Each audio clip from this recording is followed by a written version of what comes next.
Mini ప్రపంచానికి స్వాగతం. బ్రాహ్మణ సామాజిక వర్గంలో పుట్టి వేదాలు పఠించి ఆ తర్వాత క్రైస్తవ వైపు తిరిగి ప్రపంచంలోనే బైబిలు ఎక్కువసార్లు చదివిన అతి తక్కువ మంది వ్యక్తుల్లో ఒకరిగా నిలిచిన జీవన్ కుమార్ గారు ఈరోజు మనతో ఉన్నారు.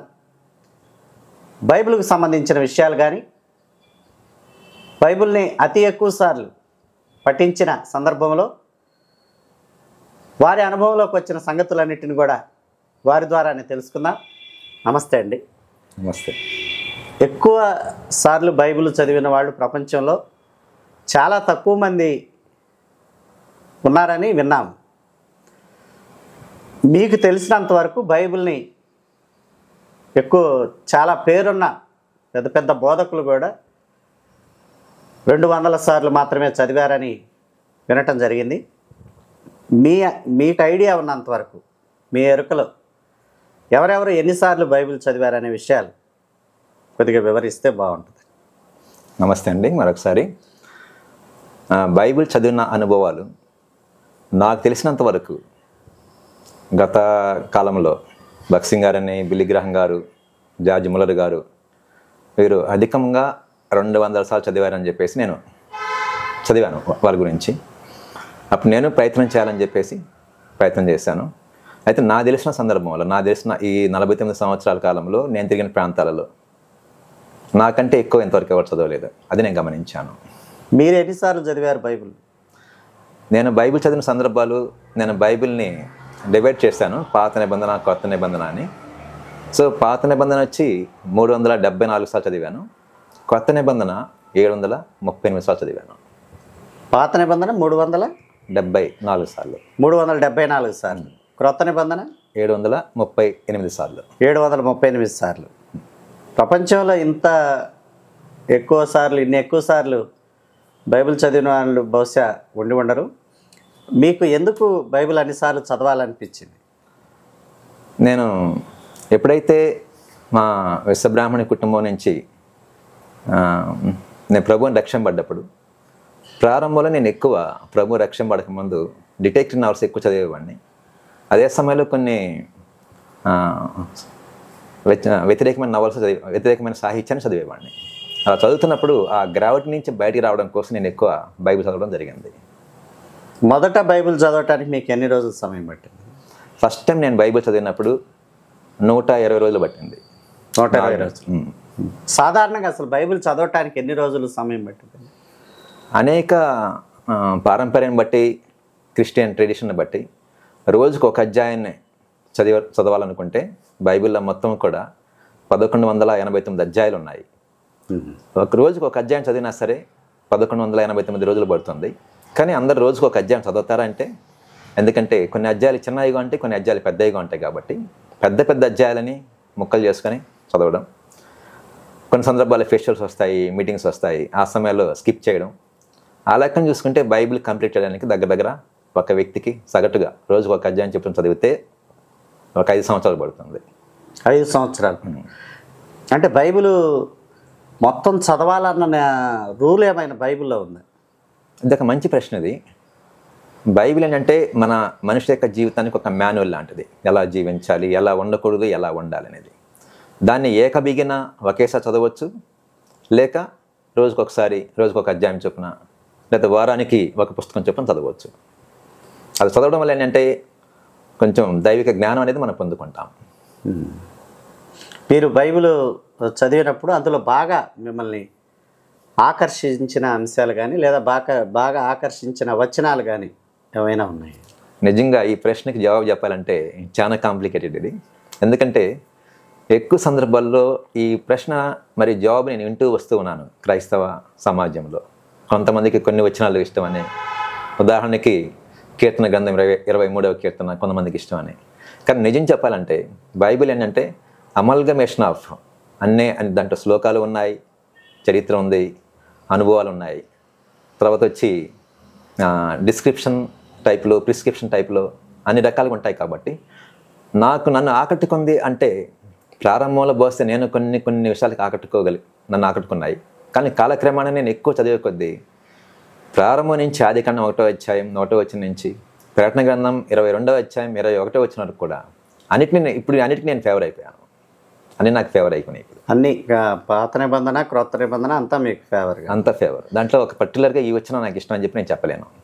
ఇప్పుడు మీరు బైబిల్ ఒకవేళ మొదలు పెడితే ఎన్ని రోజుల్లో పూర్తి చేయగలరు? ఒకవేళ ఈ రోజు నుంచి మొదలు పెట్టారు అనుకుందాం, ఎస్, ఇన్నిసార్లు చదివిన తర్వాత ఇప్పుడు బైబిల్ మొదలు పెడితే ఎన్ని రోజుల్లో పూర్తి చేయగలరు? ఎస్, ఇది కూడా ఒక మంచి ప్రశ్న. ఇది ఇప్పుడు నాకు బైబిల్ ఎక్కువసార్లు నేను చదవడం వల్ల అనేకమైన ప్యాసేజెస్, ఆల్మోస్ట్ 90% ఆఫ్ ప్యాసేజెస్ నాకు బాగా ఫెమిలియర్ అయిపోయినాయి. కాబట్టి ఈ చదివే ప్రొసీజర్లో, చదివే టైంలో అనేకమైన ప్యాసేజెలు ఫెమిలియర్ అవ్వడం వల్ల నా రీడింగ్ స్పీడ్ అనేది పెరిగింది.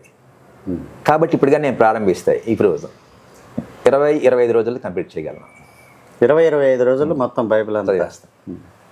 రోజుకి 2.5 గంటల చొప్పున. అంటే బైబిల్ ఇట్లానే చదవాలని ఒక పద్ధతి లాంటిది ఏమైనా ఉందా క్రైస్తవ సమాజం? అలాంటిదంటూ ఈ రోజు దాకా ఏమీ లేదు. ప్రారంభం నుంచి మనం చూసుకుంటే కొంతమంది కొన్ని అకేషన్స్ మాత్రమే బైబిల్ చదివేవాళ్ళు. దాన్ని కాలక్రమేణా హెబ్రోన్ ఫెలోషిప్ బక్సింగ్ గారు వచ్చిన తర్వాత బైబిల్ చదివేదానికి ఒక క్రమం వచ్చింది. ఆ క్రమంలో ఆయన ప్రతి కుటుంబంలో ఉదయం పూట సాయంత్రం పూట బైబిల్ చదవాలి, కుటుంబ ప్రార్థన ఉండాలి అని చెప్పడం వల్ల ఇంకా బైబిల్ చదివే ప్రక్రియ అనేది సామాన్యమైన ప్రజల దగ్గర రావడం జరిగింది. నేనేంటంటే ఇంకా ఆ విషయంలో ప్రత్యేకించి ఒక ఆజ్ఞ అంటూ లేదు, కానీ బైబిల్ అక్కడక్కడ కొన్ని చోట్ల ధర్మశాస్త్రం దివారాత్రములు ధ్యానించేవాడు ధన్యుడు అని చెప్పేసి రాయబడింది. దాన్ని బట్టి దాన్ని మనం ఒక డిసిప్లిన్గా తీసుకోవచ్చు. దాన్ని బైబిల్ డిసిప్లిన్గా తీసుకుని చదవచ్చు. అంటే చాలామంది బైబిల్ గురించి వచ్చింది కాబట్టి మిమ్మల్ని అడుగుతున్నాను. బైబిల్ గురించి మాట్లాడినప్పుడు చాలామంది హిందూ ధార్మికవాదులు ఎవరైతే ఉన్నారో వారందరూ అనే మొట్టమొదటి ప్రశ్న ఏమిటంటే బైబిల్ అంతా బూతు అనే మాట అంటారు. అసలు ఎందుకు వచ్చింది ఇంత పెద్ద మాట? అసలు ఏ మత గ్రంథం గురించి కూడా రాని మాట బైబిల్ అంటే బూతు అనే మాట ఎందుకు వచ్చింది? ఇది నేను కొన్ని యూట్యూబ్లో చూశాను, కొన్ని చోట్ల చదివాను, యూట్యూబ్లో గమనిస్తున్నాను. ఇది పెద్ద ఇష్యూగా ఉంది. అయితే బైబిల్ అంతటినీ బూతు అనడం కంటే నేను అంటాను, అలా మాట్లాడేవాళ్ళు సత్యాన్వేషణలో ఉన్నారంట. నేను వాళ్ళు ఎంత నెగిటివ్గా మాట్లాడినా సరే సత్యాన్వేషణ అనేది ఎలా ముందుకు సాగుతుందంటే వాళ్ళు కూడా సత్యాన్ని అన్వేషించే పనిలో ఉన్నారని అంటారు మీరు అంటున్నాను. అంటే మీరు వాళ్ళని విమర్శించటం లేదు, బైబిల్ని బూత్ అనే వాళ్ళని విమర్శించటం లేదు. సత్య అన్వేషణ అంటే సత్యాన్వేషణలో విభేదనలు ఉన్నాయి, క్రిటిసిజమ్స్ ఉన్నాయి, వైలెన్స్ ఉంది. సత్యాన్వేషణ రకరకాలుగా ఉంది. ఒకసారి వాళ్ళు ఎన్లైటన్మెంట్ అయిన తర్వాత, ఇప్పుడు ఉదాహరణకి అశోకుని చూసుకుందాం చరిత్రలో. అశోకుడికి జ్ఞానోదయం ఎప్పుడైందంటే కళింగులతో యుద్ధమైన తర్వాత, భయంకరమైన యుద్ధమైన తర్వాత, రక్తం ఏర్లై పారిన తర్వాత అతను జ్ఞానోదయం అయింది. సత్యాన్వేషణ అనేది రకరకాలుగా ఉంటుంది. సో ఇంకా భూతి విషయానికి వచ్చినట్లయితే దాని గురించి చెప్పాలంటే బైబిల్ కంటైన్స్ ఎవ్రీథింగ్. బైబిల్ అన్నీ ఉంది, చరిత్ర ఉంది. దీన్ని నేను కొన్ని భాగాలు డివైడ్ చేయొచ్చు, డిస్క్రిప్షన్, ప్రిస్క్రిప్షన్. అంటే బైబిల్ యథార్థత ఎంతవరకు ఉందంటే ఒక జరిగిన విషయం జరిగినట్టుగా రాయబడింది. ఒక వ్యక్తికి 2 భార్యలు ఉన్నారు, అట్టే రాయబడింది. ఇంకా ప్రిస్క్రిప్షన్ విషయంకి వచ్చినట్లయితే దాంట్లోంచి మనం ఏం తీసుకోవాలి అనేది మన విజ్ఞతకు ఉంటున్నది. మొదటి విషయం అది. రెండో విషయం ఏంటంటే ప్రతి బైబిల్ వాక్యానికి ఒక నేపథ్యం ఉంది, బైబిల్ చరిత్రకు ఒక నేపథ్యం ఉంది. బైబిల్ 1600 సంవత్సరాల కాలంలో బైబిల్ రాయడం జరిగింది. ఈ 1600 కాలంలో బైబిల్ రచయితలు వాళ్ళ సందర్భాన్ని బట్టి కొన్ని ప్రాంతాల్లో బహుభార్యాతత్వం అంగీకరింపబడింది, కొన్ని ప్రాంతాల్లో అది అంగీకరింపబడలేదు. తర్వాత ట్రైబల్ ఫెడరేషన్ అనేది బైబిల్లో ఉంది. ట్రైబల్ ఫెడరేషన్ అంటే ఇజ్రాయేలీల ట్రైబల్ ఫెడరేషన్. అది ఈ ట్రైబల్ ఫెడరేషన్లో బలవంతులు బలహీనలు ఏం చేయాలి, ఈ ఆక్రమించుకునే ప్రాసెస్లో ఇశ్రాయేలీలు చెరపట్టబడ్డారు, వాళ్ళ భార్యలు చెరచబడ్డారు, వాళ్ళ పిల్లలు రాళ్ళకేసి కొట్టబడ్డారు. సేమ్ అట్లా ట్రైబల్ ఫెడరేషన్లో ఉన్నటువంటి సందర్భాలను యాసిటీస్గా బైబిల్ ఏం చేసింది, రాయబడ్డాయి. అవి మనం బూతులుగా ప్రస్తుత ప్రపంచంలో మనం బూతులుగా తీసుకుంటే అది ఎంతవరకు సమంజసం నాకైతే అర్థం కాదు. ఎందుకంటే ప్రస్తుత సమాజం అంతకంటే మరింత మోడర్నిటీ అన్న పేర్లు, నాగరికత అన్న పేర్లు మనం అంతకంటే మరింత ఎక్కువ చేస్తున్నాం మనం. అంటే క్రైస్తవులుగా మీరు బైబిల్ గురించి సమర్థించడం కానీ, దాంట్లో ఉన్న విషయాలను సమర్థించడం, లేదా అందులో చారిత్రక అంశాలు ఉన్నాయి, అనేక రకాలైన వైవిధ్యపూరితమైన రచన వ్యాసంగం ఉందని మీరు చెప్పడం అది కామనే, కానీ బైబిల్తో పాటుగా అనేక మత గ్రంథాలు ఉన్నాయి. ఏంటి బైబిల్కి మిగిలిన గ్రంథాలకి ఉన్న వ్యత్యాసం ఏంటి? అసలు బైబిల్ని ఎందుకు మనం అదొక పెద్ద చారిత్రక గ్రంథంగా ఎందుకు పరిగణించాలి?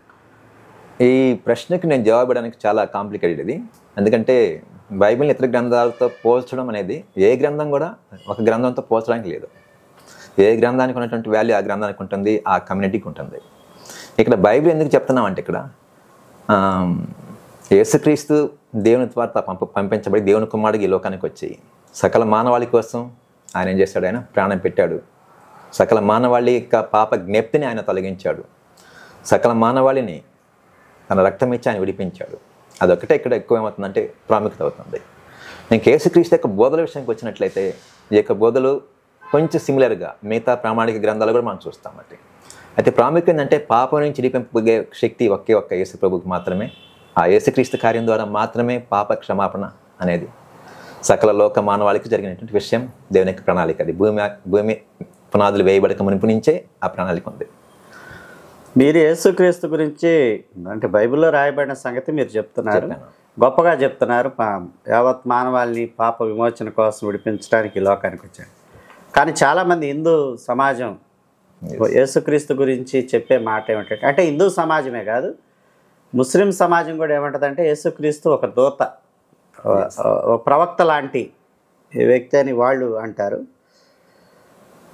హిందూ సమాజం నుంచి వాళ్ళు మాట్లాడే మాట ఏమిటంటే, మీరు చెప్పినట్లుగా నిజంగా ఆయన దేవుని కుమారుడైతే, ఆయన అంత శక్తిమంతుడైతే, ఇతరులను రక్షించగలిగిన శక్తిమంతుడైతే, మరి శిలువలో నుంచి ఆ 3 మేకులే కదా ఆయన కొట్టింది, వాటిని ఎందుకు ఆయన తొలగించుకొని రాలేకపోయాడని అంటారు. ఎస్, దానికి జవాబు చెప్పాలంటే శిలువ మీద మరణించాలి, దేవుని యొక్క ప్లాన్ అది. యేసుప్రభు స్వయంగా చెప్తాడు. యేసుప్రభు స్వయంగా చెప్తాడు, మనిషి కుమారుడు తను వెళ్ళే రీతికి తను వెళ్తూ ఉన్నాడు. కనుక దేవుని యొక్క ప్రణాళికల ప్రకారం ఏంటంటే ఆయన రక్తం భూమి మీద చిందింపబడాలి. ఇంకోటి, ఆయన నీతిమంతుడు. నీతిమంతుని రక్తం మాత్రమే మరొక వ్యక్తిని నీతిమంతునిగా మార్చగలదు.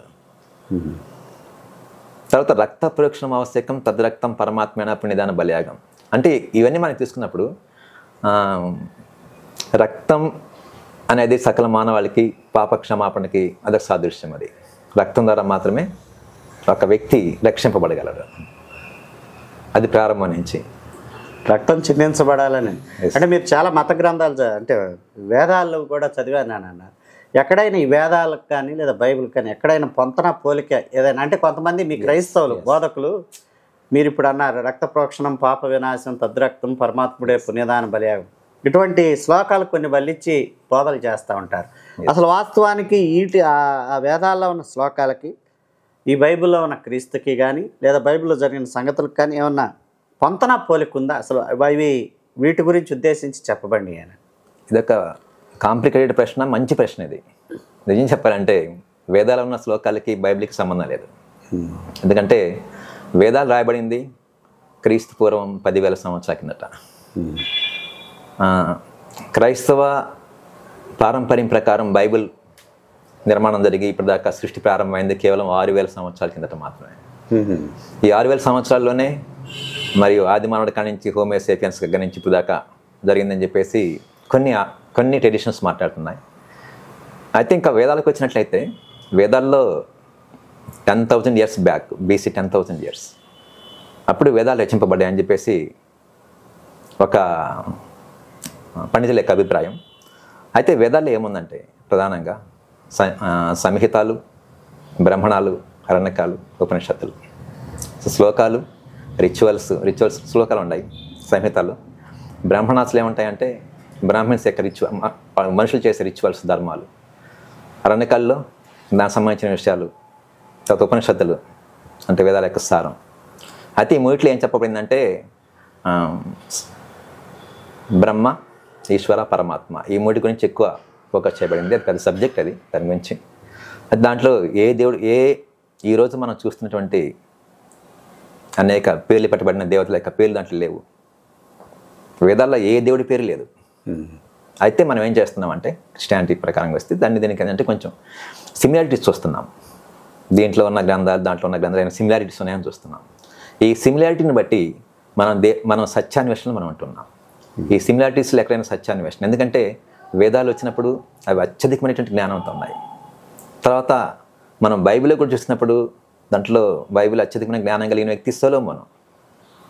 ఈ సొలొమోను చూసినప్పుడు అత్యధికమైన జ్ఞానం. అంటే ఇక్కడ ఏం చూస్తున్నామంటే వైలెన్స్ కంటే తర్కం కంటే జ్ఞానం అనేది ఎక్కువ మనం చూస్తున్నాం అక్కడ. సో ఆ జ్ఞానం ద్వారా మాత్రమే మనం నిజమైన దేవుని తెలుసుకోగలం. జ్ఞానం ద్వారా మాత్రమే తెలుసు. అంటే మీరు చెప్పేదాని ప్రకారం బైబిల్ కంటే పురాతనమైనవి వేదాలు.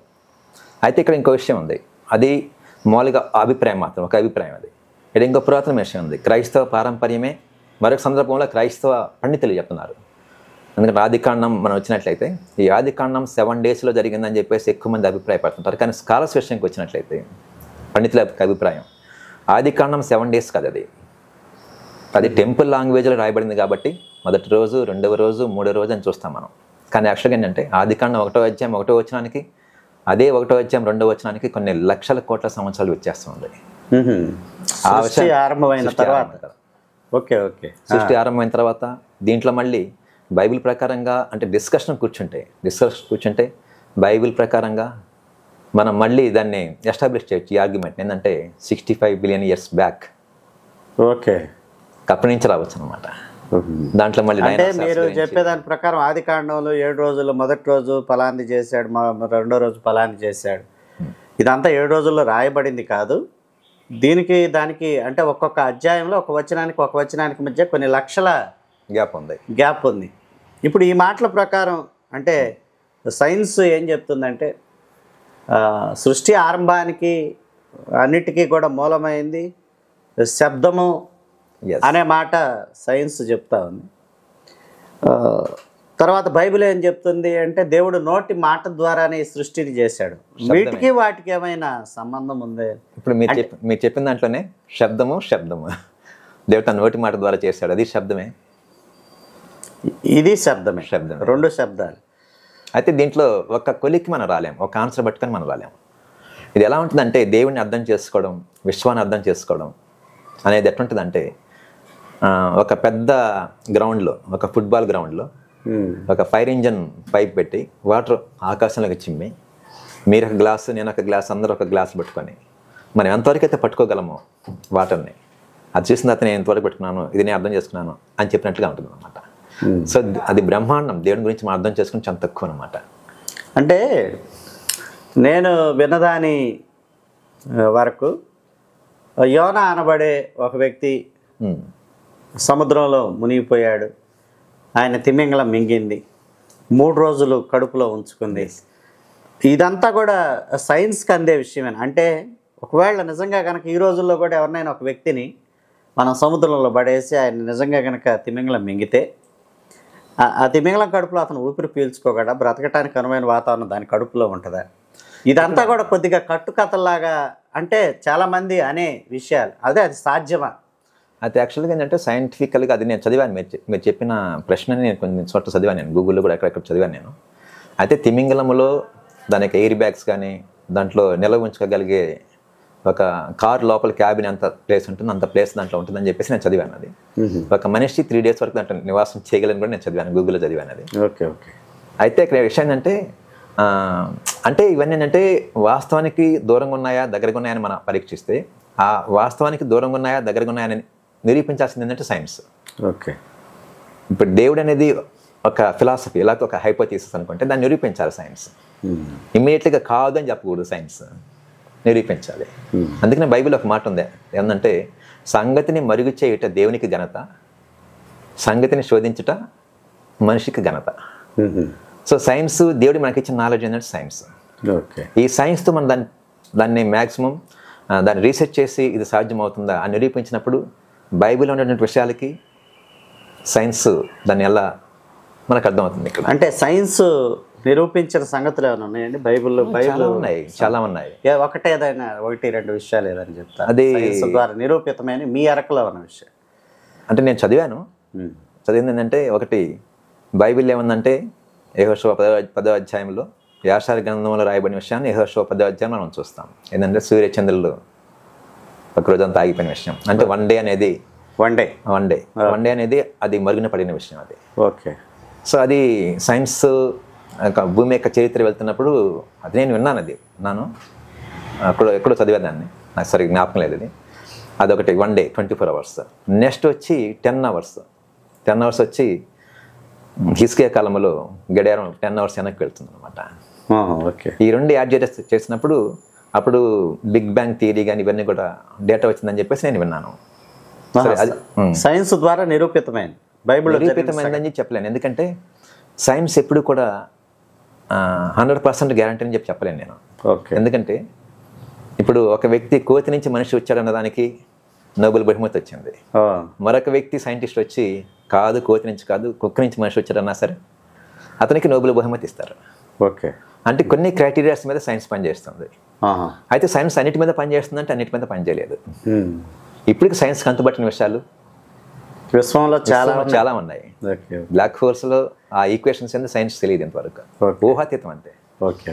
అలా అంటే మీరు బైబిల్ ఎక్కువ సార్లు చదివారు కాబట్టి ఒక ముఖ్యమైన ప్రశ్న ఏమిటంటే, చాలామంది ఈరోజు మేము బైబిల్ అంతా తెలుసు, బైబిల్లో ఎట్లా ఉంది అని డిబేట్లో, ప్రత్యక్షంగా జరిగే డిబేట్లో వీటిలో వచ్చి ఇతర మత గ్రంథాలని, ఏదైనా సరే ఏ మత గ్రంథమైనా అది తప్పు అది ఎట్లా విమర్శిస్తా ఉన్నా. అసలు ఈ పద్ధతిని బైబిల్ ఆమోదిస్తుందా? ఉందా అసలు బైబిల్? ఎట్లా మీరు నోటి మాట ద్వారానే వాళ్ళని అంటే ఒక రకంగా చూస్తే కించపరచు.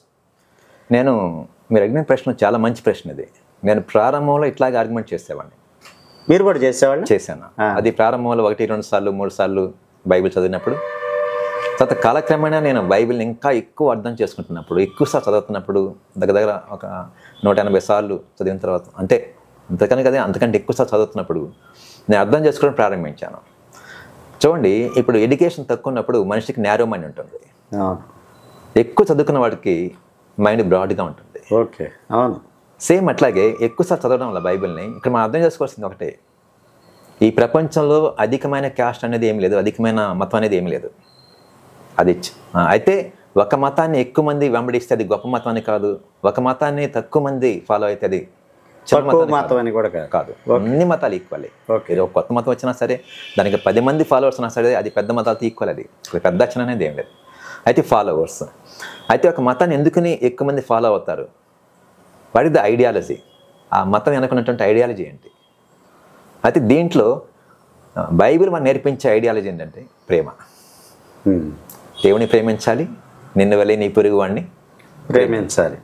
ఈ ప్రేమ అనేది ఏంటంటే ఎక్కువ ఎమోషన్స్ సంబంధించింది. ఎమోషన్స్, తర్వాత కాన్షియస్నెస్, ఎమోషన్స్, స్పిరిచువాలిటీ అంటే ఏంటి? మళ్ళీ ఇక్కడ చిన్న సబ్జెక్ట్ చెప్తాను నేను, అంటే నాకు అర్థమైన విషయం చెప్తున్నాను. ఇదని కాదు, దీని మీద ఎన్నో అభిప్రాయాలు ఉన్నాయి. అదే దాన్ని మనం ఏంటంటే ప్రాణం, శరీరం, ఆత్మ. శరీరం కేవలం ఒక వాహనం మాత్రమే, జస్ట్ అది టెంపరీ. ఎమోషన్స్ విషయానికి వస్తే అది కూడా టెంపరీయే. నవ్వుతాం, మర్చిపోతాం. ఎమోషన్స్, నవ్వడం, ఇది ఒక బాధపడడం, అది సోల్కి సంబంధించింది, ప్రాణానికి సంబంధించింది. ఇంకా ఆత్మ విషయానికి వస్తే లాజిక్, థింకింగ్, థాట్ ప్రాసెస్, తర్వాత కామన్ సెన్స్, ఇవన్నీ కూడా ఆత్మకు సంబంధించిన విషయాలు ఇవి. సో మిగతా వాళ్ళని దూషించడం అనేది అది యాక్చువల్గా ఏంటంటే అది ఆత్మ సంబంధంగా, లేకపోతే ఎవరికైతే సోల్కి కనెక్ట్ ఉన్నారో వాళ్ళు చేసే కార్యాలే కాదు అసలు. అది వేరే వాళ్ళని అబ్బించడం కానీ ఇవన్నీ కూడా. దానికి బదులుగా ఏంటంటే వాళ్ళని ప్రేమించవచ్చు వాళ్ళని. ఓకే. ఇంకోటి అబ్యూజ్ చేస్తున్నప్పుడు, ఒకసారి ఇతరులను దూషిస్తున్నప్పుడు అర్థం చేసుకోవాలి. అక్కడ 2 ఎమోషన్స్ అక్కడ పనిచేస్తుంటాయి. ఒకటి కంపారిజన్, సరిపోల్చుకోవడం. రెండోది ఏంటంటే జలసీ, అసూయ. కంపారిజన్, అసూయ, ఈ రెండు ఏంటంటే కవల పిల్లలు అన్నమాట ఇవి. సో కంపారిజన్ చేసుకుంటున్నప్పుడు నేను కొంచెం నీకంటే కొంచెం ఇచ్చేస్తాం. జలసీ అన్నప్పుడు నేను తీసేసాను కంప్లీట్, నేను తీసేసి నేను ఉండాలి అక్కడ. 2 కొంచెం అన్నమాట. అంటే అటువంటి ఎక్కువ పరిజ్ఞానం లేని వాళ్ళు మాత్రమే వాదనకు దిగుతారు, కానీ నిజంగా దాంట్లో ఆధ్యాత్మిక పరమైన చింతన, బైబిల్ పూర్తిగా అవగాహన కలిగిన వాళ్ళు అటువంటి వాగ్దాడికి ఎదుటి మతాల మీద దగ్గరండి. ఎందుకంటే మెచ్యూరిటీ ఉంటుంది, ఇక్కడ మెచ్యూరిటీ ఉంటుంది, కామన్ సెన్స్ ఉంటుంది, పరిపక్వత ఉంటుంది. ఓకే. మన నిండుకొండ ఎప్పటికీ తొనకదు. అవును, అంతే కదా. అన్నీ ఉన్న ఇస్తారా అనుమానిగా ఉంటుంది, ఉదాహరణకి ఎగ్జాంపుల్ ఏంటంటే, మీ గురించి నాకు బాగా తెలుసు అన్ని, లేకపోతే నా గురించి మీకు బాగా తెలుసు, నేను కమ్మంది అంతా బాగా తెలుసు నా గురించి. ఇప్పుడు నేనేమన్నా మీ ముందు కుప్పు గంతులు వేస్తున్నాను అనుకోండి, మీరు జస్ట్ స్మైల్ ఇస్తారు అంతే. అంతే అంతే కదా. ఎస్, మంచి మాట చెప్పారు. ఎందుకంటే ఈరోజు మత వైషమ్యాలు చాలా చోట్ల, అంటే అటు కానీ ఇటు కానీ ఎటైనా ఈ మతాల మీద దాడి ఎక్కువైపోయి ఎక్కువగా మనుషులు వర్గాల వారీగా విడిపోవటానికి. ఈ మతాల మీద దాడి అనేది ఇక్కడ మనం అర్థం చేసుకోవాలి. ఇక్కడ మనం దేవుని విశ్వాసం వచ్చినప్పుడు, ఓకే, అక్కడ నేను దేవుడు అన్నప్పుడు నేను క్రిస్టియానిటీ గురించి మాట్లాడటం లేదు, జనరల్గా చెప్తున్నాను. దేవుడు అన్నప్పుడు ఆ భావన మనలో ఎంతవరకు మనల్ని ఇంపాక్ట్ చేస్తుంది, ఇతరులను ఇంపాక్ట్ చేస్తుంది. ఓకే, దేవుడు అన్న భావం మనకు వచ్చినప్పుడు మనకి వెంటనే రావాల్సిందంటే ప్రేమ, ఆప్యాయత, సంతోషం, సమాధానం, ప్రతి ఒక్కరిని చిరునవ్వుతో పలకరించడం. అనేక మంది పీఠాధిపతులు నేను చూశాను, మొత్తం స్మైల్ ఎట్లుంటుందంటే వాళ్ళని చూస్తున్నప్పుడు ఆ భావం వస్తుంది మనకి. గొప్ప గొప్ప దైవజనులను చూసినప్పుడు అటువంటి భావన వాళ్ళల్లో మనకన్నా. ఇంకొక ప్రశ్న అండి, మీరు హిందూ ధర్మం అది వేదాలు చదివానన్నారు, బాగా చదువుకున్నారు. ఇప్పుడు అక్కడ మీకు హిందూ ధర్మంలో దొరకంది ఈ క్రైస్తవ మతంలో మీకు దొరికింది కానీ, లేదా క్రైస్తవ మతం మిమ్మల్ని ఆకర్షించిన సంగతి ఏమిటి? ఇక్కడ చిన్న కరెక్షన్ ఉంది. ఇక్కడ క్రిస్టియానిటీ అనేది మతం కాదు. ఓకే ఓకే, మతం కాదు, మార్గమే అనుకుంటే. నన్ను ఆకర్షించింది ఏంటంటే, నాకు ఎక్కువ ఏంటంటే దీంట్లో మనం రామానుజాచార్యులు గారిది ఇలా ఉండే అద్వైత సిద్ధాంతం, సాంఖ్య సిద్ధాంతం, ఓకే, విశిష్ట అద్వైత సిద్ధాంతం ఇట్లా. అయితే నేను ఎక్కువ ఆకర్షితులైంది ఏంటంటే విశిష్ట అద్వైత. అది దానికి నాకు సరైన ప్లాట్ఫామ్ దొరకలేదు. సో దాంట్లో నేను వేదాలు దగ్గర 1600 పేజీల నుంచి 2000 పేజీల దాకా ఉంటుంది. ప్యూర్ సాంస్క్రిట్ అయితే వేదాలు వచ్చి ఒక 1500 లోపలే 1300 పేజీలు ఉంటుంది. అది ట్రాన్స్లేషన్ వస్తే 3000 పేజెస్ ఉంటుంది. నేను చదివింది కేవలం 500 పేజీలు మాత్రమే. మెయిన్ సూత్రాలు నేను చదువుకున్నాను. అయితే నేను క్రిస్టియానిటీ పట్ల ఆకర్షితుని అవ్వడానికి కారణం ఏంటంటే యేసుక్రీస్తు. నిన్ను వలే నీ పొరుగుని ప్రేమించమన్నాడు, శత్రువుని ప్రేమించమన్నాడు, నేను హింసించే వారి కోసం ప్రార్థన చేయమన్నాడు, ఒక చెంప కొట్టి ఇంకో చెంప తిప్పమన్నాడు. ఇంకా ఒక మాట చెప్పాలంటే ఇక్కడ ఏంటంటే ఇంగిత జ్ఞానం, పరిపక్వత. అదే పరిపక్వత నేను కొన్ని సందర్భాల్లో కొంతమంది బలవంతులు కొన్ని చోట నేను కొన్ని సవాళ్ళు ఫేస్ చేశాను. ఈ సవాళ్ళలో నేను మౌనం నాకు ఎంత సహాయపడింది. నేను అనుకుంటున్న మౌనం నాకు సహాయపడినంతో నేను అదే సందర్భంలో ఈ బైబిల్ సువార్త చదవడం స్టార్ట్ చేస్తాను. అప్పుడు యేసుక్రీస్తు కూడా మౌనంగా ఉన్నాడు కొన్ని సవాళ్ళు వచ్చినప్పుడు. ఆయన ఎప్పుడు దాన్ని బయటపెట్టలేదు ఆయన. అంటే ఒక పరిస్థితిలో మనం మౌనంగా ఉండడం వల్ల వచ్చిన నష్టం ఏంటి అక్కడ?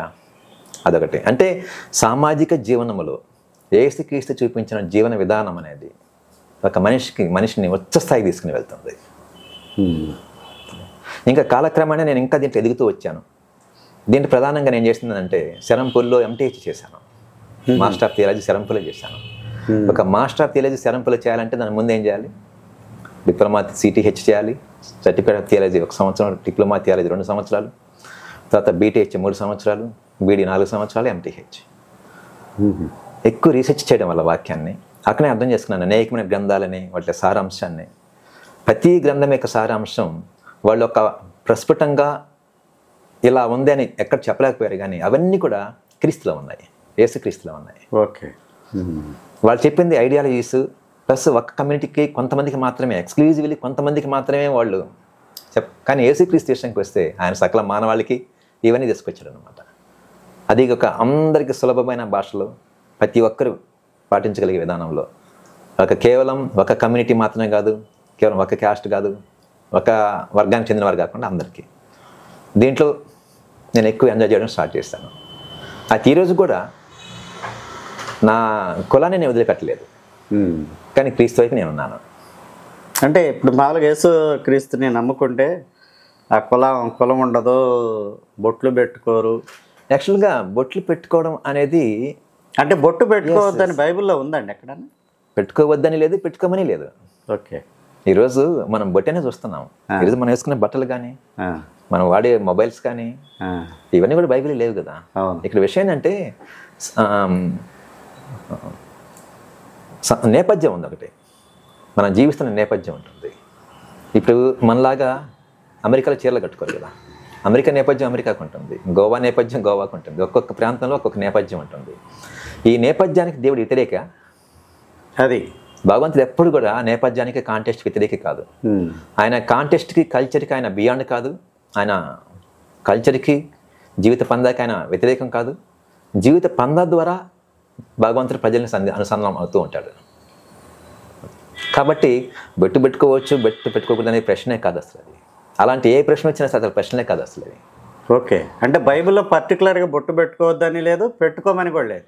మరి చాలా మంది చర్చిలకు వచ్చేవాళ్ళు క్రైస్తవులుగా చెప్పుకునేవాళ్ళు వాళ్ళు బొట్లు తీసేసి వస్తూ ఉంటారు. అదే ఎక్కువ మంది క్రైస్తవ వైపు అంటే ఈ మార్గం వైపు రాకపోవటానికి అదొక కారణంగా కూడా చాలా సందర్భాలు చాలా మంది అంటూ ఉంటారు. ఎందుకంటే అటు వెళ్తే భర్త లేని స్త్రీలాగా బొట్టు తీసేసి రావాలి అనే వాదన కొంతమందిలో. ఇక్కడ ఒక్కొక్క మతానికి ఒక్కొక్క ఐడియాలజీ ఉంటుంది. యేసుక్రీస్తు ఏంటంటే జీవితం అంతే, ఆయనకంటూ ఒక ఐడియాలజీ కాదు, ఒక సింపుల్ లైఫ్, హార్మోనియస్ లైఫ్, సంతోషకరమైన జీవన విధానం, అది యేసుక్రీస్తు నేర్పించింది.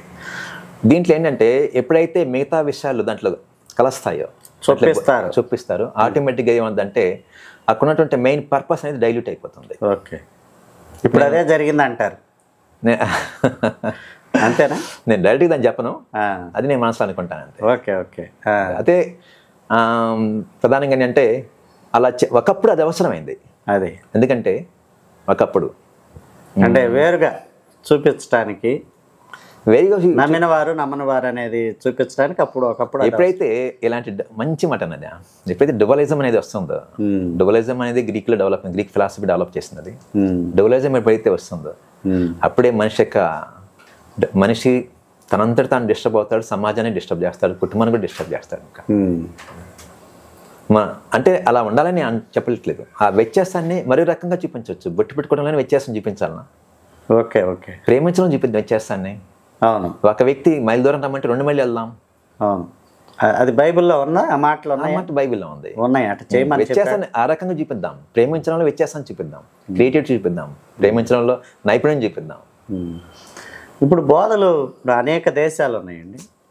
ఈ అనేక దేశాల్లో జరుగుతున్న బోధల్లో ఏదైనా తేడా ఉందా, లేదా ప్రాంతాలను బట్టి బోధలు మారుతూ ఉంటాయా? బైబిల్కి సంబంధించిన వండర్ఫుల్ క్వశ్చన్ అది. దాని మీద నేను వర్క్ చేస్తున్నాను, ప్లస్ నేను థీసిస్ కూడా చేశాను దాని మీద. ప్రాంతాన్ని బట్టి బోధలు అంటే ఏదైనా సరే నేను ఏం చేస్తుంటే క్రిస్టియన్ పర్స్పెక్టివ్ చెప్తున్నాను. నేను క్రైస్తవ ఒక దృక్పథంలో నేను చెప్తున్నాను. ప్రతి బోధ ఏ మతం అయినా సరే, ప్రతి మతం ఏం బోధిస్తుంది? ప్రేమించమని, దేవుని ప్రేమించమని బోధిస్తుంది ప్రతి మతం కూడా. దేవుని ప్రేమించమని ప్రతి మతం బోధిస్తుంది. కానీ ఒక్క క్రిస్టియానిటీ మాత్రమే నిన్ను వల్లి నీ పొరుగు అని ప్రేమించమంటది. ఓకే, అది. ఇంకా బోధ విషయానికి వస్తున్నట్లయితే ప్రపంచం మొత్తాన్ని కొంతమంది పండితుల యొక్క అభిప్రాయం ప్రపంచం మొత్తం 3 భాగాలుగా చేయబడింది. ఒకటి వచ్చి first world countries, second world countries, third world countries. Okay, అయితే ఫస్ట్ వరల్డ్ కంట్రీస్లో బోధ అనేది ఏ రకంగా ఉంటుందంటే sin consciousness. First world countries అంటే అమెరికా. ఓకే, దీంట్లో మళ్ళీ కొన్ని డెవలప్ అయిన కంట్రీస్ ఉన్నాయి, వీటో కంట్రీస్ అని. ఓకే ఓకే, సో వీటిలో ఏముంటుందంటే ఎక్కువ లైఫ్ నాగరికత పేరుతో చాలా మంది ఏం చేస్తారంటే ఫ్రీడమ్గా ఉంటారు. వెచ్చలవిడతాను అనొచ్చు, లేకపోతే ఫ్రీడమ్గా ఉంటారు. కాబట్టి వాళ్ళకి ఏం కావాలంటే వాళ్ళకి ఎలాంటి బోధ ఉండాలంటే సిన్ కాన్షియస్ ఉండాలి వాళ్ళకి. పాపము క్షమాపణ, ఓకే, తప్పులు క్షమాపణ, ఈ రకమైనటువంటి బోధ వాళ్ళు ఎక్కువ చేస్తారు ఆ ప్రాంతం. ఓకే, ఇంకా ఏషియన్ ఈ ప్రాంతాలు ఏంటంటే డిగ్నిటీ అండ్ హానర్. ఓకే, అంటే ఈ ప్రాంతంలో మనకి పాపం కంటే, శాపాల కంటే, పాపం కంటే, తప్పు చేస్తున్న ఫీలింగ్ కంటే మన మధ్యలో ఏముంటుందంటే డిగ్నిటీ అండ్ హానర్. ఓకే, గౌరవం, హోదా, ఈక్వాలిటీ. ఓకే, ఈక్వాలిటీ, సమానత్వం ఎక్కువగా ఆసియా ఈ ప్రాంతాలు ఎక్కువ ఉంటుంది. ఓకే, సో ఇక్కడుండే బోధ ఎలా ఉండేది అంటే ఎక్కువగా డిగ్నిటీ గురించి మాట్లాడాలి. నువ్వు మా ఇద్దరికి వస్తే నేను మీకు డిగ్నిటీ ఇస్తాం, ఓకే, నువ్వు రాకపోయినా మీకు డిగ్నిటీ ఇస్తాం, మమ్మల్ని అంగీకరించి మేము డిగ్నిటీ ఇస్తాం. మూడవది వచ్చి ఆఫ్రికన్ కంట్రీస్. ఓకే, అక్కడ ఎక్కువ ఏంటంటే ప్రజలు ఎక్కువగా డాక్టర్స్ ఉండరు, వైద్యం అందుబాటులో ఉండదు. తర్వాత వచ్చి అక్కడ మెడికల్ ఫెసిలిటీస్ ఉండదు. సో ఆ ప్రాంతాల్లో ఎక్కువగా ఏంటంటే స్వస్థత, విడుదల ఇవి ఎక్కువగా బోధించాలి అక్కడ, అంటే నా అభిప్రాయం చెప్తున్నాను. ఓకే. మీరు ఇంత చక్కగా బోధల గురించి వీటన్నిటి గురించి వివరిస్తున్నారు కదా, మీరు ఎవరినైనా కొంతమందిని ఆ రకంగా అంటే ఈ రకమైన పద్ధతులు తయారు చేశారు, దీనికి జవాబు క్లాసులు ఇవ్వటం కానీ అటువంటి? దీనికి జవాబు చెప్పాలంటే కొంచెం నేను ధైర్యం చేయాలి. ఇప్పటివరకు నేను కొన్ని క్లాసులు తీసుకున్నాను, బైబిల్ క్లాసెస్. నేను వేరే organisation, Chennai organisation DLM ministries ద్వారా, డిజైబుల్షిప్ అండ్ లీడర్షిప్ మినిస్ట్రీస్, దాని ద్వారా ఏంటంటే ఒక 4 సంవత్సరాలు నేను ట్రైనింగ్ ఇచ్చాను. ఒక్కొక్క ట్రైనింగ్ వచ్చి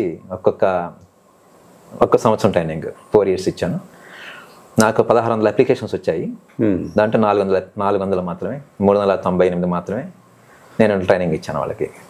దీంట్లో ఏం బోధించింది ఏంటంటే, నేను మాట్లాడిన నా సబ్జెక్టు, నేను తయారు చేసిన సబ్జెక్ట్స్ ఉన్నాయి. ఒక్కొక్క సబ్జెక్ట్ వచ్చి 24 hours ఉంటుంది. సో నెలకి 3 days, ఈరోజు 8 hours, రేపు 8 hours, తర్వాత 8 hours. సో ఈ విధానంగా నేను వాళ్ళకి ట్రైనింగ్ ఇచ్చాను. దీంట్లో ఏంటంటే బ్యాలెన్సింగ్ టీచింగ్ వస్తుంది. దీంట్లో ఏమొస్తుందంటే, ఒకటి ఏ మత గ్రంథం అయినా సరే, ఎస్పెషల్గా నేను బైబిల్ గురించి మాట్లాడుతున్నాను కాబట్టి బైబిల్ గురించి చెప్పాలంటే, బైబిల్ ప్రధానంగా 3 విషయాలు ఉంటాయి: దేవుడు, సృష్టి, మనుషులు. కాబట్టి ఈ 3కి సంబంధించి సొసైటీలో మనం ఎలా ఉండాలి, సొసైటీకి థ్రెట్గా ఉండకూడదు, సొసైటీని ఇంకా ప్రేమించగలగాలి. మనం ఇచ్చే బోధ కావచ్చు, మనం జీవించే జీవన విధానం కావచ్చు, సొసైటీని ఇంకా ఎంపవర్ చేయాలి. తర్వాత గవర్నమెంట్లో కావచ్చు, మనం అన్నిటి కూడా ఎలా ఉండాలంటే అనుకూలంగా ఉండాలి అందరికీ. అది బైబిల్ చెప్పేసచ్చు, అందరికీ అనుకూలంగా ఉండాలి. అదే బైబిల్లో ఉంది. అందుకనే బైబిల్ అపోస్తకాల గ్రంథం 2వ అధ్యాయం 43 నుంచి చదువుకుంటూ వస్తే అక్కడ రాయబడింది, వాళ్ళు ప్రజలందరి చేత, సొసైటీ చేత, అందరి చేత ఏమని పొందుకున్నారంటే గౌరవం పొందుకున్నారంట. సో బైబిల్ అంతా ఇదే రాయబడింది, గౌరవం పొందుకున్నారు. మనం ఎప్పుడైతే థ్రెట్ అనేది, మనం ఎప్పుడైతే స్వార్థంతో ఉంటామో, డోలిజం వస్తుందో, కంపారిజన్ వస్తుందో, అప్పుడే థ్రెట్ వస్తుంది అక్కడ. మనం ఫ్లెక్సిబుల్గా ఉండాలి. అది బైబిల్లో ఉంది. కానీ మరి చాలామంది క్రైస్తవులు అని చెప్పుకునేవారు మైకులు పెద్దగా పెట్టి, పెద్ద సౌండ్, అంటే నేను వాస్తవంగా సమాజంలో ఉన్న విషయాన్ని చెప్తాను, అది ఖచ్చితంగా ఆ ప్రాంతం వాళ్ళందరూ ఆ మాటలు వినాల్సిందే అన్నట్టుగా అర్ధరాత్రి అపరాత్రి లేకుండా 11-12 దాకా పాటలు పాడతారు.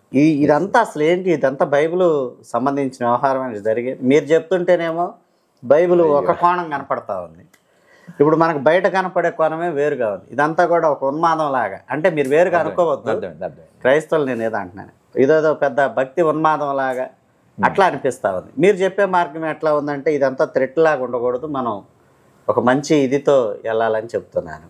ఇక్కడ మీరు అడిగిన ప్రశ్న కూడా చాలా కాంట్రవర్సీ ప్రశ్న. అది దానికి జవాబు అనేది నా అభిప్రాయం చెప్తున్నాను అంతే. ఇది నా అభిప్రాయం ఏంటంటే, మీ అభిప్రాయం అంతే, అదే నా అభిప్రాయం ఏంటంటే, దానికి ఆల్టర్నేషన్ చూసుకోవచ్చు మనం.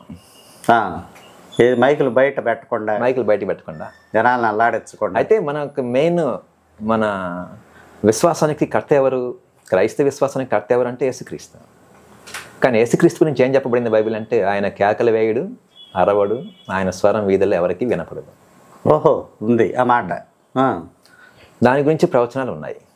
యేసు ప్రభు ఎవరైనా స్వస్థపరిచినా కూడా ఆయన చెప్పేవాడు, ఎవరు కూడా మీ ముందు ఘోర విధించుకోకండి. ఓకే, మనం జీవించే జీవితం, మనం చేసే ప్రార్థన కూడా ఎలా ఉండాలంటే, మీ పరలోకమందున తండ్రి మీ ప్రార్థన ఉంటాడు కాబట్టి రూమ్లోకి వెళ్ళి తలుపు వేసుకుని ప్రార్థన చేయండి. మరి మీరు చెప్పేదానికి ఇప్పుడు ఉన్నదానికి క్వైట్ డిఫరెంట్. తర్వాత మైకిల్ విషయానికి వచ్చినట్లయితే, దాని గురించి నేనేం కామెంట్ చేయను. అయితే అఫ్కోర్స్ నా అభిప్రాయం చెప్పాలంటే నేను డిస్టర్బ్ అవుతాను.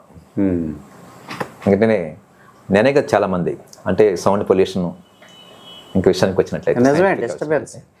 అయితే మరొక మార్గం చూసుకోవచ్చు దానికి. యేసు ప్రభు ఏం చేశాడంటే, వ్యక్తిగతమైన లైఫ్ని, వ్యక్తిగతమైన జీవితాన్ని ఆయన ఇంపాక్ట్ చేశాడు. ఆయన సమరయ స్త్రీ ఉంది, సమరయ్య, జక్కయ్య ఉన్నాడు. బైబిల్ చాలా మంది క్యారెక్టర్స్ యేసు ప్రభుతో ఎన్కౌంటర్ అయినప్పుడు, వాళ్ళు యేసు ప్రభుని సంధించినప్పుడు, అనుసంధానం అయినప్పుడు, యేసు ప్రభు వాళ్ళతో మాట్లాడే విధానం, వారిని బట్టి వాళ్ళ కమ్యూనిటీలోకి స్వార్థ వెలగలిగింది. ఓకే, సమరయ స్త్రీ ఉంది, ఆమె ఎంతసేపట్లో ఆమె క్రీస్తు యొక్క శిష్యురాలైంది. ఆమె యేసుప్రభు అంత మాట్లాడిన ఎంత సమయం?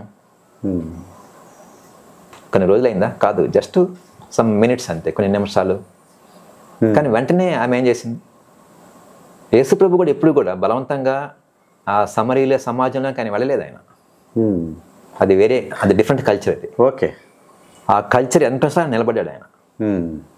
ఆ సమరయ స్త్రీ ఆ టైంలో నాకు వస్తుంది, యేసుప్రభు అంత ఇంటరాక్ట్ అయ్యాడు. కానీ ఈయన మాత్రం ఆయనతో పాటు లోపలికి వెళ్ళలేదు, నిలబడ్డాడు అక్కడ.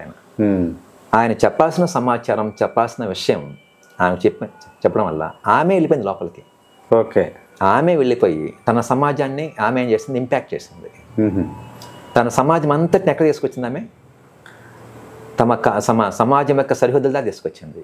అప్పుడు అందరూ కలిసి యేసుప్రభుని లోపలికి తీసుకుని వెళ్ళారు. ఇది యాక్చువల్గా స్ట్రాటజీ అది. ఓకే. అయితే దేనికోసం స్ట్రాటజీ అంటే ప్రజల లైఫ్ ఇంపాక్ట్ అవ్వాలి. ప్రజలు తిట్టగా ఉండకూడదు. తిట్టగా ఇప్పుడు యేసుప్రభు లేడు. ఓకే. మనం చేసేదాని వల్ల, చెప్పేదాని వల్ల ప్రజలు చైతన్యవంతులు, ఆకర్షితులు కావాలి. కానీ ఎక్కడా కూడా అది ఒక థ్రెట్ ఇచ్చినట్టుగా ఉండకూడదు. చక్కగా చెప్పారు. అదే ఆయన మనకి కర్త కాబట్టి ఆయన ఎలా ఉన్నాడో మనం కూడా అలా ఉండాలనేది మనం నేర్పిస్తున్న విషయం. కాబట్టి క్రీస్తు యొక్క కాన్షియస్నెస్ మనం కలిగి ఉండాలి. ఓకే. యేసుక్రీస్తు యొక్క మనస్సాక్షి. యేసుక్రీస్తు మనస్సాక్షి. ఇంకొక ముఖ్యమైన ప్రశ్న అంటే, నేను ఈ మధ్య మీ గురించి పేపర్లో కూడా చదివాను. మీకు గిన్నీస్ బుక్ ఆఫ్ రికార్డులో స్థానం దక్కింది కీబోర్డు వీటిల్లోని నేను పత్రికలో చదవటం జరిగింది. ఆ విషయం మీరు గిన్నీస్ బుక్ ఆఫ్ రికార్డులో ఎట్లా ఇదయ్యారు? యాక్చువల్గా నేను ఒక యాక్సిడెంట్ వల్ల నాకు హ్యాండిక్యాప్ అయ్యాను. యాక్సిడెంట్ అయ్యింది. ఓకే. తర్వాత 5 సంవత్సరాలు బెడ్ రెస్ట్లో ఉన్నాను నేను. ఈ 5 సంవత్సరాలనే నా ఆస్తులు పోయాయి, నాకున్న ప్రాపర్టీ పోయింది. ఎందుకంటే ఆ యాక్సిడెంట్ మేజర్ యాక్సిడెంట్. అది కాళ్ళు, చేతులు, పళ్ళు అన్నీ బాగా డ్యామేజ్ అయిపోయి 13 ఆపరేషన్లు అయినాయి. ఈ పరిస్థితుల్లో నాకు ఇంకా వేరే హోప్ లేదు. నేను మంచం మీద నుంచి లేచిన తర్వాత నా జీవితం ఇంకా నాకు శూన్యం అనిపించింది. ఇంకేం లేదు. ఇంకా బాబుని పోషించుకోవాలి, కుటుంబం పోషించుకోవాలి, నేను నిలబడాలి. ఇంకా ఆ మూమెంట్లో ఏం చేయాలని ఆలోచిస్తున్నప్పుడు సరే ఏదో చేయాలని చెప్పేసి అక్కడక్కడ కొన్ని పనులు చేసుకోవడం, చిన్న కంప్యూటర్ నేను ఆపరేట్ చేయగలను. సో ఈ 2 పనుల రోజుకి డైలీ కూలీ అనమాట. అలా చేసుకుంటూ తర్వాత నా చదువు ఎక్కడైతే ఆగిపోయిందో అక్కడి నుంచి మళ్ళీ నేను స్టార్ట్ చేశాను చదువు అని. 2003లో నా చదువు కంప్లీట్ చేశాను. మళ్ళీ ఆ చదువు నేను చేశాను అంటే 2018లో స్టార్ట్ చేశాను. అది చదువుతూ ఒక పక్క, మరో పక్క హ్యాండిక్యాప్ కాబట్టి సమాజంలో కొంచెం నెగిటివిటీని ఫేస్ చేస్తున్నాను. ఇంకా మా బంధువుల క్వశ్చన్కి వచ్చినట్లయితే మా నాన్నగారి యొక్క ఇంపాక్ట్ వల్ల కోర్స్ కొన్ని ఇష్యూస్ వల్ల నేను బంధువుల్ని కొంచెం దూరం కావాల్సి వచ్చింది. సో నాకు బంధువులు లేరు, సపోర్ట్ చేసేవాళ్ళు ఎవరు లేరు నాకు. ఆ మూమెంట్లో ఇక నా అంతటా నేనే నా కాళ్ళ మీద నిలబడాలని చెప్పేసి ఒక బలమైన కోరిక ఉంది. కానీ మంచి ప్లాట్ఫామ్ కోసం చూస్తున్నాను నేను, ఒక మంచి ప్లాట్ఫామ్. దాంట్లో ఎడ్యుకేషన్ ఒక ప్లాట్ఫామ్ ఉంది. సో ఎడ్యుకేషన్ కంప్లీట్ చేశాను 2024లో. పోయిన సంవత్సరమే నా ఎంటీహెచ్ కంప్లీట్ అయిపోయింది సెరంపూర్లో, చెన్నై గురుకులే నేను కంప్లీట్ చేశాను. ఎడ్యుకేషన్ కంప్లీట్ అయిన తర్వాత ఎక్కువ చదవడం వల్ల నా లెఫ్ట్ ఐ ఏమైందంటే బ్లాస్ట్ అయింది. తర్వాత ఆపరేషన్ అయింది. తర్వాత 6 months నేను బెడ్ రెస్ట్లో ఉండాల్సి వచ్చింది కండిషన్లో. ఈ 6 months నేనేం చేయాలనుకుంటున్నప్పుడు హైదరాబాద్లో నా స్నేహితులు, చిన్ననాటి స్నేహితులు తగ్గేలు గారు, ఆయన ఏం చేశారంటే హలేలి మ్యూజిక్ స్కూల్కి ఇంట్రడ్యూస్ చేశారు. హలేలి మ్యూజిక్ స్కూల్ వచ్చి అగస్టిన్ దండంగి గారిచే నడిపింపబడుతుంది. అది ఫ్రీ కోర్స్ అని చెప్పేసి ఇంట్రడ్యూస్ చేశారు. సరే వెళ్దామని చెప్పేసి వెళ్ళాను. అది ఆన్లైన్ క్లాసెస్. సో ఆన్లైన్లో కూడా మంచి క్లాసులు ఇచ్చారు వాళ్ళు, అద్భుతమైన క్లాసులు. తర్వాత కీబోర్డ్ ఉండాలన్నారు, కానీ నాకు కీబోర్డ్ లేదు. మళ్ళీ రఘుగల్ గారు నాకు కొంచెం హెల్ప్ చేశారు కీబోర్డ్ విషయం. కానీ తర్వాత నేను దాంట్లో నేను హ్యాండిక్యాప్ కాబట్టి నాకు ఇంకేం పని లేదు కాబట్టి కూర్చొని ఈ కన్ను ఆపరేషన్ అయింది కాబట్టి ఈ ప్రాసెస్లో నేను ఇంటికాడ ప్రాక్టీస్ చేయడం స్టార్ట్ చేశాను. ఈ లోపల ఇంజనీర్స్ వరల్డ్ రికార్డ్ వచ్చింది, దానికి అప్లై చేశాను. దాంట్లో సెలెక్ట్ అయ్యాను, వరల్డ్ రికార్డ్ వచ్చింది. ఇంకా ఆ తర్వాత ఇంకా నాకు పూర్తిగా ఇంట్రెస్ట్ వచ్చింది. ఇంకా నేను ఎందుకు దీన్నే ఒక కెరీర్గా మలుచుకోవచ్చు కదా అని చెప్పేసి, కోర్స్ నేను ఎంటీహెచ్ చేశాను కాబట్టి అదొక కెరీర్ ఉంది నాకు. సో దీని కూడా స్కిల్ డెవలప్మెంట్ కూడా ఒక కెరీర్ నేను చేసుకోవచ్చు కదా అని చెప్పేసి ఇంకా నేను దీని మీద వర్కౌట్ చేశాను.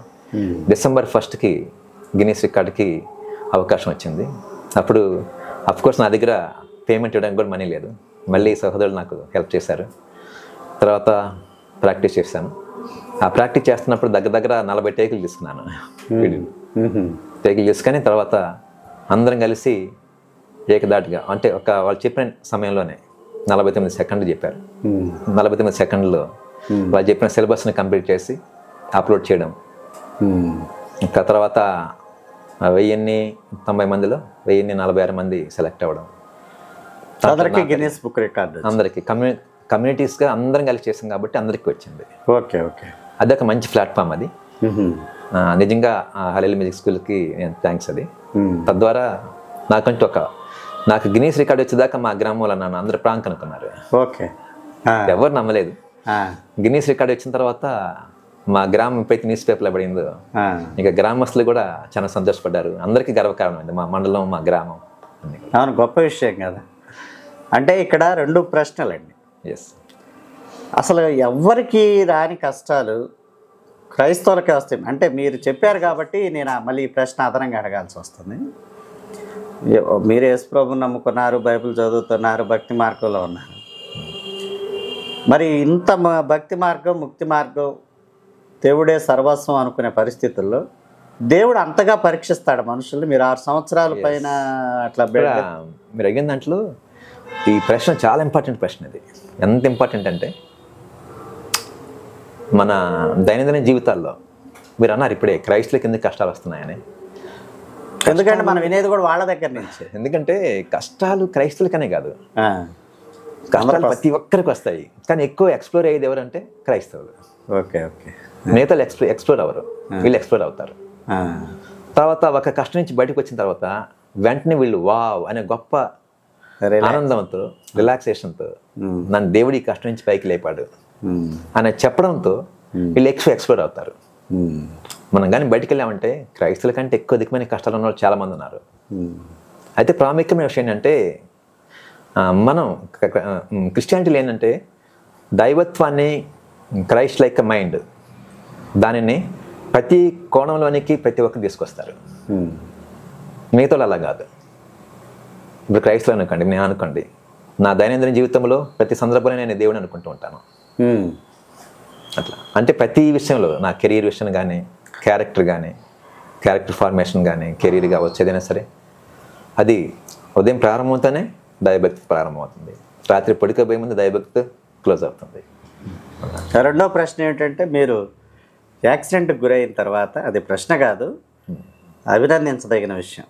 అంటే చాలామందికి స్ఫూర్తివంతమైన సంగతి ఏమిటంటే, ఏదైనా ఒక ప్రతికూలత ఎదురైనప్పుడు లేదా ఎదురు దెబ్బ తగిలినప్పుడు మీలాంటి పరిస్థితుల్లో కనుక ఒకవేళ ఎవరైనా వస్తే వాళ్ళు ఏమనుకుంటారంటే నా జీవితం అంతా అయిపోయింది, కొలాప్స్ అవుతారు.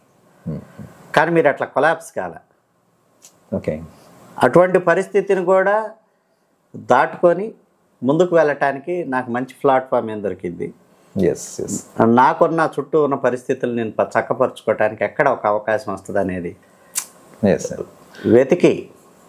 ఆఫ్ కోర్స్ ఇక్కడ నేను కొంచెం విషయం చెప్పాలి. ఇక్కడ ఎప్పుడైతే నాకు నెల్లూరు నేషనల్ హైవే నెంబర్ 5లో నెల్లూరు మనుబోలు మధ్యలో నాకు యాక్సిడెంట్ అయినప్పుడు నా కాలు కట్ అయ్యి పక్కన పడిపోయింది.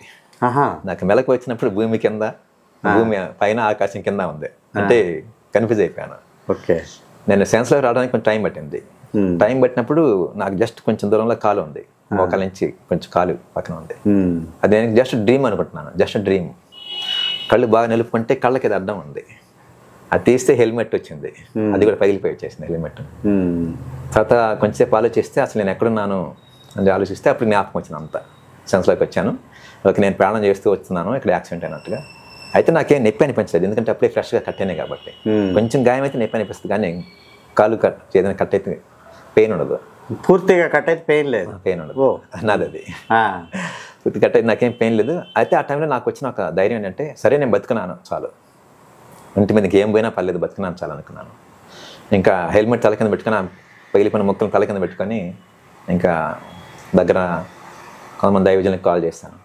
వాళ్ళు వెంటనే రెస్పాండ్ అయ్యారు. నాకు మంచి ఆత్మీయ తండ్రి రవికుమార్ గారి గూడూరు, ఆయన మంచి ఆత్మీయ తండ్రి. ఆయన నన్ను బాగా లిఫ్ట్ చేశాడు. ఆయన ఓకే 5 years ఇంకా హాస్పిటల్కి వెళ్తే నాది ఓ నెగిటివ్ బ్లడ్ దొరకడం కష్టమైంది. మొత్తం రాత్రి దొరికింది ఒక ప్యాకెట్, మొత్తానికి నాకు ఆపరేషన్ చేశారు. అట్లా అయితే నా స్ఫూర్తి వచ్చింది మాత్రం నా భార్య.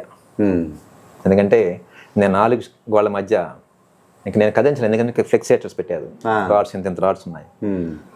ఇంకా 5 సంవత్సరాలు నా భార్య నాకు టాయిలెట్ ఎత్తడం కానీ కడగడం కానీ తను చేసింది.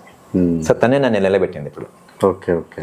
సో అది నాకు స్ఫూర్తి ఇచ్చింది, నన్ను నా భార్య ఎంతగా చూసుకున్నప్పుడు.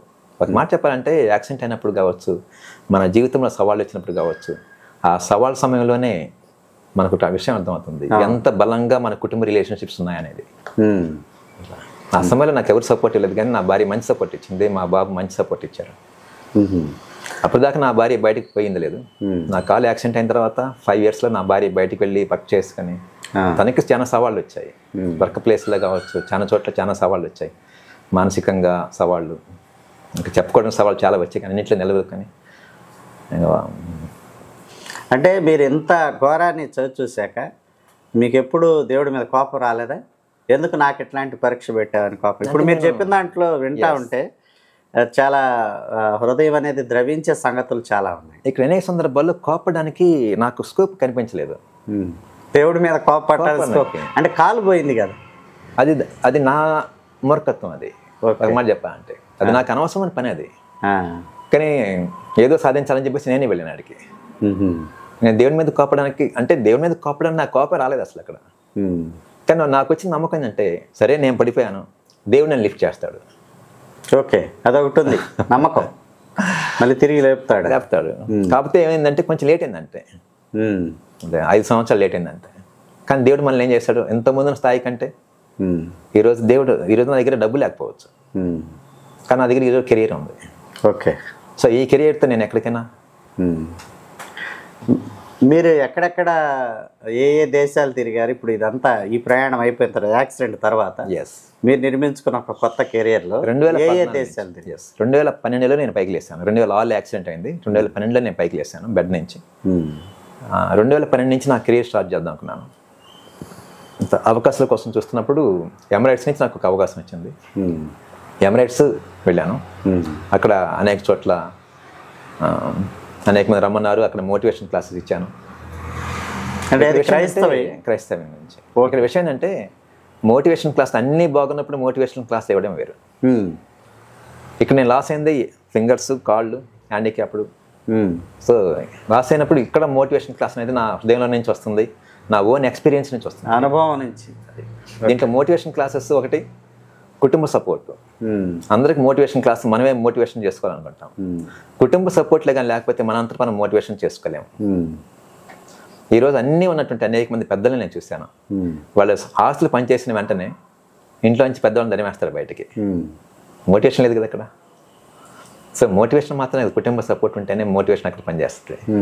సో కాబట్టి నేనేం చేస్తున్నాను, ఎక్కువ ఫ్యామిలీ కౌన్సిలింగ్ ఎక్కువ తీసుకుంటుంటాను. అంటే ఎమిరేట్స్ వెళ్ళారు, ఆ తర్వాత ఇంకెక్కడికి వెళ్ళలేదు ఇంకా. ఎందుకంటే అక్కడ ఎమిరేట్స్కి వెళ్ళిన తర్వాత నాకు అర్థమైంది మన దేశం కంటే బెస్ట్ దేశం ఇంకొకటి లేదని.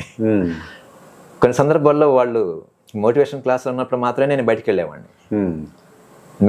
మిగతా సందర్భాల్లో ఎవరు బిజీలో ఉంటారు, ఎవరు మనం పట్టించుకోరు, మన రూల్ని పడేస్తారు, ఇంకా రూమ్లో ఉండడం అంతే. ఇంకప్పుడు అనిపించింది మన ఇండియా కంటే శ్రేష్టమైంది ఇంకొకటి లేదు. అంటే ఇండియాలో వివిధ ప్రాంతాల్లో తిరిగి, ఇండియాలో కాశ్మీర్ టు కన్యాకుమారి నేను ఒక 7 రాష్ట్రాలు తిరిగాను, 7-8 రాష్ట్రాలు తిరిగాను. సో హిమాచల్కి వెళ్ళాను, కాశ్మీర్కి వెళ్ళాను, పంజాబ్, రాజస్థాన్, తర్వాత వచ్చి హర్యానా, తర్వాత ఢిల్లీ, తర్వాత మధ్యప్రదేశ్, తర్వాత కన్యాకుమారి, కేరళ, కర్ణాటక, ఇంకా ఆంధ్ర, తెలంగాణ. అసలు మీరు ఎక్కడ పుట్టారు, మీ నేపథ్యం ఏంటంటే? మీరు హిందూ నుంచి వచ్చారు అని అంటే? యాక్చువల్గా ఏంటంటే నేను పుట్టింది నెల్లూరు జిల్లా కొవ్వూరులో. మేము పటిష్టమైన బ్రాహ్మణ ఫ్యామిలీస్. అయితే నేను చిన్నప్పుడు ఒక అనుభవం నాకు జ్ఞాపకం ఉంది. నేను స్కూల్ పిల్లలతో, అది 2వ క్లాస్లో అనుకుంటాను, అది 82లో, 81-82లో, 1వ క్లాస్లో 2వ క్లాస్లోను. నా ఫ్రెండ్ ఒక అబ్బాయి పిలిస్తే వెళ్ళి వాళ్ళ ఇంట్లో మంచినీళ్ళు తాగాను. వాళ్ళ ఇంట్లో కొంత సమయం గడిపాను నేను. అప్పుడు ఇంటికి వచ్చారు. ఇంటికి వచ్చిన తర్వాత ఎవరో ఏదో చెప్పారు నా గురించి. వెంటనే మా ఇంట్లో వాళ్ళ పెద్దలు తీసుకెళ్ళి, మా తాతగారు, మా అవ్వ, మా తాత తీసుకెళ్ళి సూది కాల్చి నా నాలుగు మీద పెట్టారనమాట. ఏది మంచినీళ్ళు తాగారని? దాంట్లో నేను చాలా సఫర్ అయ్యాను. తర్వాత కొన్ని విషయాలు చాలా ఫేస్ చేస్తున్నాను ఆ వయసులో. ఎందుకు అన్నెసరిగా నాకు బట్టలు ఇప్పి స్నానం చేయించేవాళ్ళు ఎందుకు తెలియదు, నాకు అంత పరిపక్తులు. ఎందుకు బట్టలు ఇప్పి స్నానం చేయించారు, ఎందుకు చేయించారో తెలియదు. తర్వాత ఒకసారి అయితే ఏదో కఠినమైనటువంటి శిక్ష అది, కానీ నేను మాత్రం ఫేస్ చేసింది ఏంటంటే ఒక చిన్న స్పూన్ కాల్చి చేతి మీద ఎక్కడో. అది అవ్వంది మా అవ్వ చెప్పింది, ఎవరికి నీకు అంత ఎక్కువ కాదు, నువ్వు ఏడ్చినట్టుగా నటించావు అంటే నేను అట్టే చేశానట. ఎందుకు తెలియదు నాకు అవి. తర్వాత కాలక్రమేణా నాకు వయసు పెరిగే కొంది అర్థమైంది.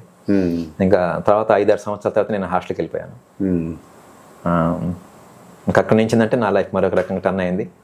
అప్పుడు దాకా ఉన్నవాళ్ళు ఇంకా అగ్రహారం అంటే మేమున్న ప్రాంతంలో ఇంకా చాలా మార్పులు వచ్చేసాయి. ఇంకా అందరూ మోడర్నిజం, ఇంకా అందరూ కూడా కలిసి జీవించడం.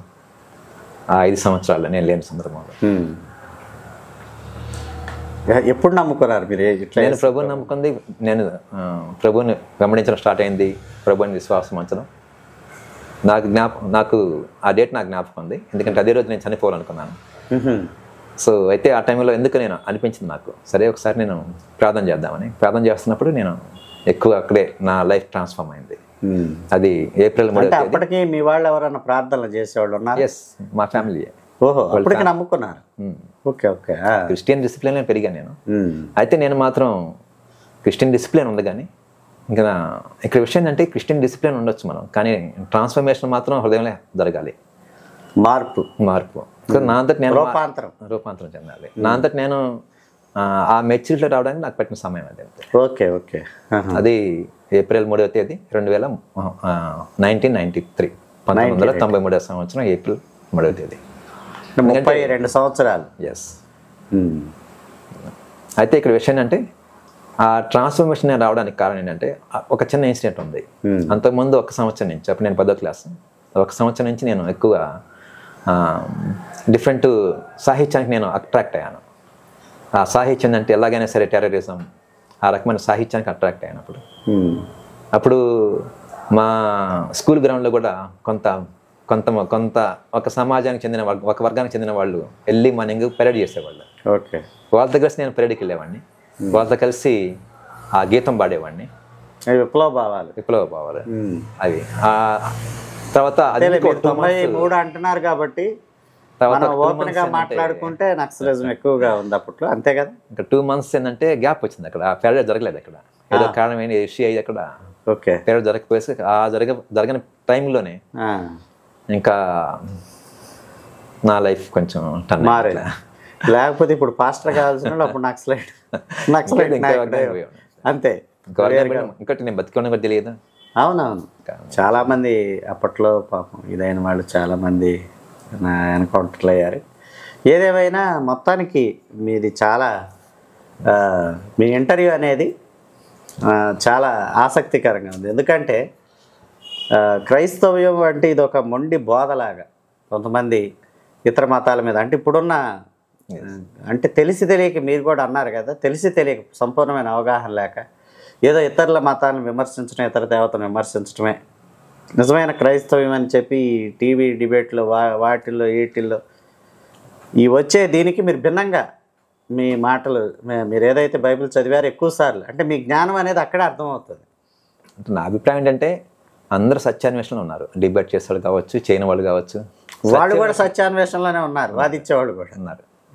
ఇటు క్రైస్తవుల తరపు వాదిచ్చేవాళ్ళు కానీ, అటు బైబిల్ విమర్శించేవాళ్ళు కానీ ఎవరైనా సత్యాన్వేషణలో ఉన్నారు. ఎందుకంటే నేను మాస్టర్స్ చేస్తున్నప్పుడు మాస్టర్స్లో మా మధ్య డిబేట్స్ అనేవి కృత్రిమ డిబేట్స్ జరుగుతాయి. ఓకే. ఒక వ్యక్తి పేపర్ ప్రజెంటేషన్ చేసినప్పుడు మరొక వ్యక్తి దాన్ని క్రిటిసైజ్ చేస్తాడు. అదే విమర్శ ఉండాలిగా. ఇంకా అక్కడ విమర్శలు ఏమవుతాయంటే డిబేట్లోకి పోతాయి. విమర్శ ఖచ్చితంగా ఉండాలి. ఖచ్చితంగా విమర్శ ఉండడం వల్ల ఏంటంటే తను ఎస్టాబ్లిష్ చేయగలిగే సత్యం ఎంతవరకు వాస్తవమో అనేది ఇరుపక్షాల వారు తెలుసుకుంటారు. సో ఈ డిబేట్లకు ఒక్కోసారి ఎంతవరకు పోతాయి అంటే వైలెన్స్ దాకా వెళ్తాయి, హింసాత్మక ప్రవృత్తి దాకా వెళ్తాయి. ఆ దాకా మనం వెళ్ళకూడదు. మన డిబేట్స్ కావచ్చు, మన విమర్శనాత్మక విషయాలు కావచ్చు, కన్స్ట్రక్టివ్ రీతిలో ఉండాలి, నిర్మాణాత్మకంగా ఉండాలి. డిస్ట్రక్షన్ కాదు. ఈరోజు మన ఇద్దరు డిబేట్ అయింది, ఇద్దరం నువ్వు నేను పోతా అట్లుండకూడదు. మరి ఇద్దరం ఏం చేయాలి, చేతులు కట్టుకుని ముందు హ్యాపీగా ముందుకు పోవాలి. అట్లా కన్స్ట్రక్షన్గా ఉండాలి. అదే అవతల వాళ్ళని ఒప్పించగలగాలి, మెప్పించగలగాలి. ఒప్పించడం కంటే మెప్పించగలగాలి. అది ఆ మెప్పించే ప్రాసెస్లో ఒకవేళ నేను తగ్గినా పర్లేదు, ఒకవేళ నేను తగ్గా అనుకోండి మిమ్మల్ని సంపాదించుకుంటాను, నేను గెలిచాను అనుకోండి మిమ్మల్ని నేను కోల్పోతారు, నష్టమే. ఇప్పుడు జరుగుతుంది అదే. ఎక్కువ బయట జరుగుతున్న సంగతులు ఎస్ అవే మొత్తానికి. ఇది నాకు ఇంపాక్ట్ ఏంటంటే ఇది నాకు ఇంపాక్ట్ అయింది. సుల్తాన్ అండ్ సెయింట్ అని చెప్పేసి ఒక డాక్యుమెంటరీ ఉంది. సుల్తాన్ అండ్ సెయింట్ అని సెయింట్ ఫ్రాన్సిస్ అసిసి గారి ఒక డాక్యుమెంటరీ ఒకటి ఉంది. సో అది నాకు బాగా ఇంపాక్ట్ అయింది. అది సుల్తాన్ అండ్ సెయింట్ వీళ్ళిద్దరూ వేరు వేరు వర్గాల నుంచి వచ్చారు, కానీ ఇద్దరు స్నేహితులుగా ఉంటారు.